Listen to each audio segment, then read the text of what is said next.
So I thought one of the particular topics I'm starting to get interested in as part of this new project will be a useful contribution. It really highlights the issue of how global supply chains are very much also chains that not just connect vast spaces across the globe, but they also transcend different jurisdictions, different areas where different formal rules apply.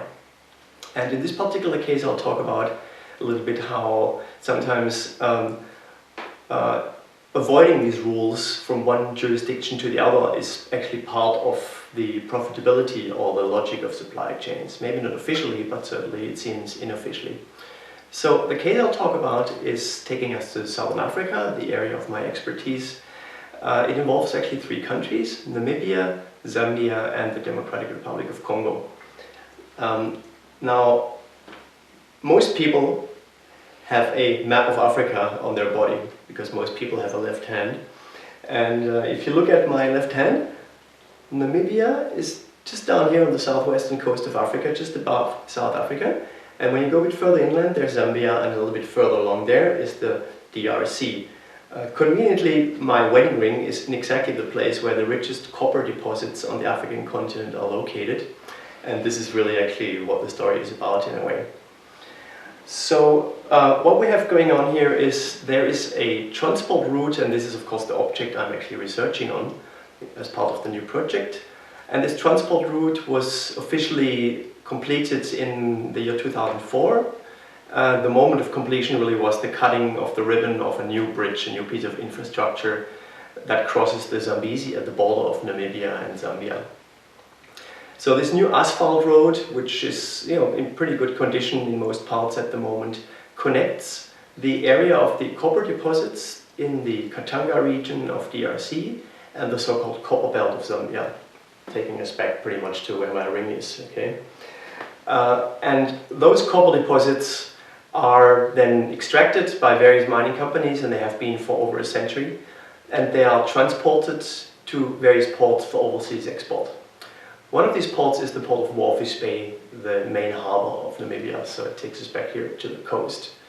And a map which I have produced and which you can look at as part of this talk shows the transport route as a red line from the towns of Lubumbashi in DRC down to Walvis Bay.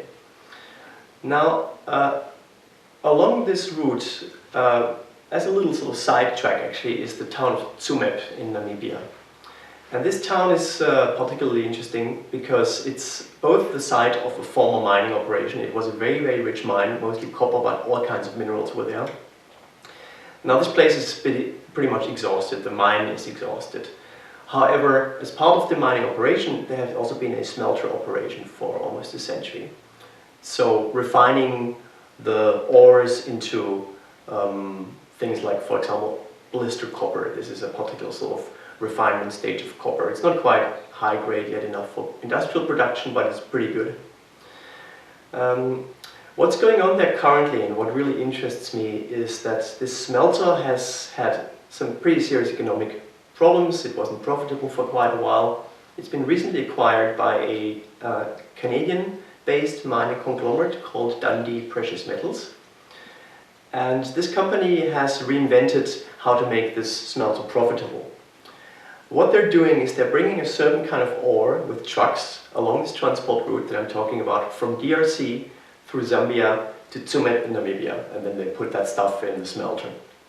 They also bring same kind of copper ore from Bulgaria, the Cherope mine in Bulgaria, by ship to Southern Africa and bring it in through the Walvis Bay Harbour. So copper ore comes from 2 directions, the interior of Africa and Europe overseas.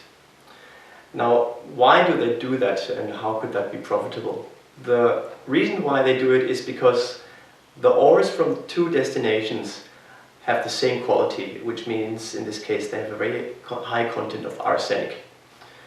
And to understand this, you have to know a little bit about geology and chemistry, and I'm going to lecture you about that because I'm not really an expert on these topics at all. What I do know is that different ores have very different kinds of pollution or side side minerals, which usually the smelting process needs to get rid of or extract to refine the copper.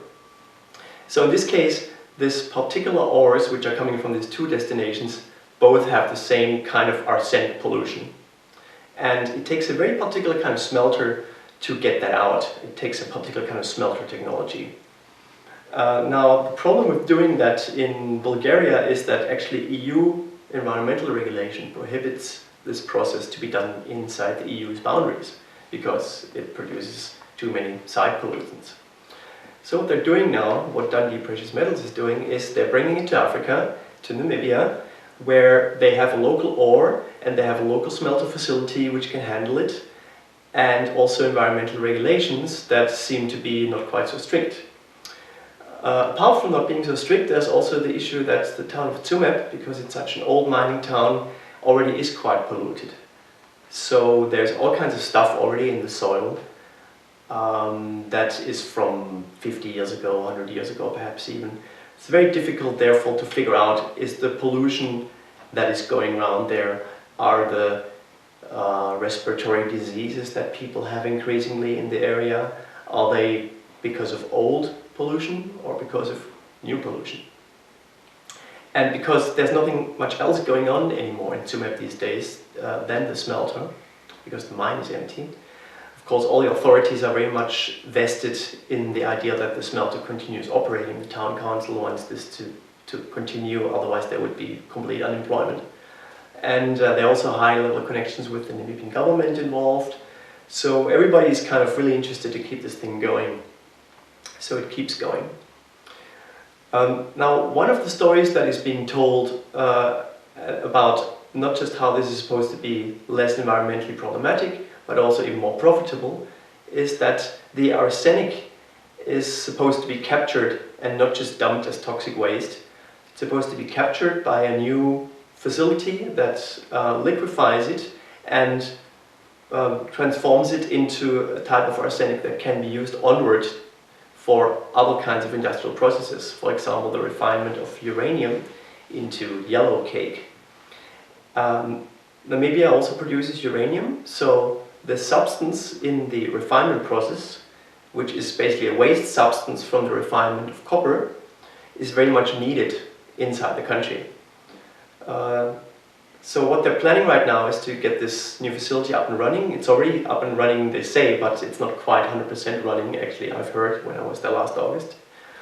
So I'll be following up on that when I go to Namibia later this year. And the other issue is that these quite large quantities of this onward refined arsenic actually will have to be transported on tanker trucks or trains for several hundred kilometers along the corridor route that I'm studying. And there have been issues with derailments of trains previously, and if a train full of arsenic derails while rumbling through a little Namibian town,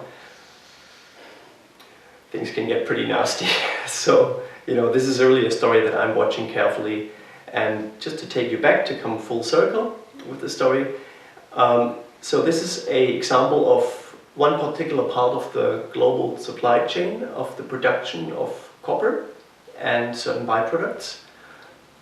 It's not just an African story, it's also a story that connects a mining company in North America and a production site inside the EU with these places in Africa. But the interesting thing is that also the different regulations that apply in these different jurisdictions across the globe allow certain things to happen and basically set the stage for the way that this particular part of this particular supply chain works and also is made profitable and more or less legal. And that's the story. Thanks very much for listening.